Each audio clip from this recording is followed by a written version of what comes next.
फिर सजदे में दुआओं से मना करते हैं, लेकिन दुआएं अरबी में होनी चाहिए। फ़र्ज नमाज के अंदर दुआएं करो, लंबे सजदे करो, क्योंकि अल्लाह के सबसे करीब बंदा उस वक्त होता है जब सजदे में होता है।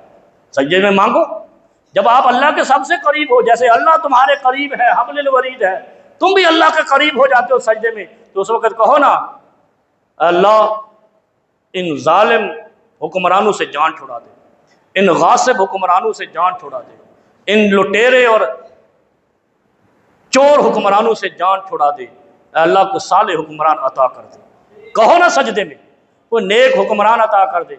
इन्होंने आमीन नहीं करनी, इन्होंने चोर ही चाहिए। अल्लाह चोर, करप्ट और बददियानत हुक्मरानों से पाकिस्तानियों की जान छुड़वा दे। इबाद अल्लाह, बस हो गया काम।